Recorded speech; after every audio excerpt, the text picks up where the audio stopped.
Thank you to the NYPD officers here protecting our First Amendment rights to petition the government for redress of grievances. Thank you to Emilio and Philomena from our staff at Hunger Free America. And thank you all to our amazing Food Action Board activists. And thank all of you for coming today. My mother came to this country at 2 months old. And our family was welcomed in along with her parents without any money.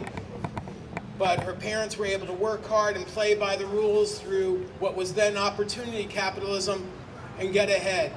Able my mother to be the first person in her family to go to college. My father served in World War II, and as a result of the GI Bill went to City College just a few blocks from here. First person in his side of the family to be able to go to college. There was a time that if you worked hard and played by the rules, you could enter the middle class and stay in the middle class. Not get rich, but be able to pay your rent, be able to send your kids to college, be able to occasionally take some time off. We've lost that in America. And it's beyond not having the luxuries. Before the pandemic, there were 1 million people in New York City who couldn't afford enough food.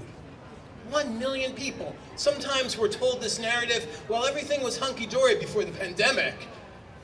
And then, oh, things got bad. And it's a really racially biased narrative and a really class-biased narrative.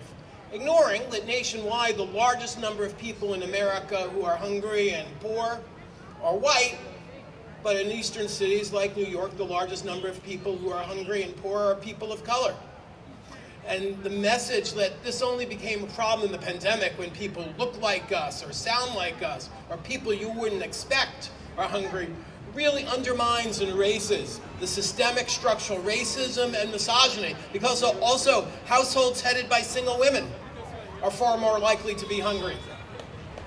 And we, as we've heard from Sean and others, we don't value work in this country in home or out of home for low-income people. We do a April Fool's press release every year. One year it was Navajo call for expulsion of illegal immigrants.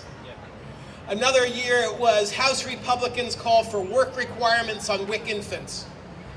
This year it was shocking new study.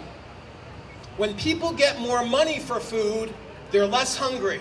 That was our April Fool's press release. Shocking new study. When people get more money for food, they're less hungry. And sometimes reality catches up with humor.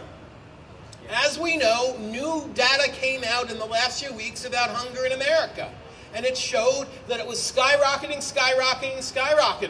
And then the federal government did two things. Number one, gave low-income people more money in SNAP, what used to be called food stamps. And number two, gave them cash. This racist, classist stereotype that, oh my God, if you give low-income people cash, they're just going to waste it. Yeah, they're going to waste it on housing. Yeah, they're going to waste it on food. Yeah, they're going to waste it on childcare. Yeah, they're going to waste it on the MTA card. We understand that just like wealthy people want autonomy over how they spend their money, low-income people need autonomy because they know what's best for their own families. So progressives should be putting more cash in low-income people, in the pockets of low-income people, but if there are any ideologically consistent conservatives anymore, that's a big if, they theoretically should support putting more money into low-income people's pockets and middle-class people's pockets so they know how they can support their own families. This is the only industrialized Western nation on the planet with massive levels of poverty and hunger. We know exactly how to end this. We know exactly how to end the civilized world and make sure that everyone has a fair shot at the American dream, and let's work together to get it done. Thank you all for your work. That was spot on. Yeah.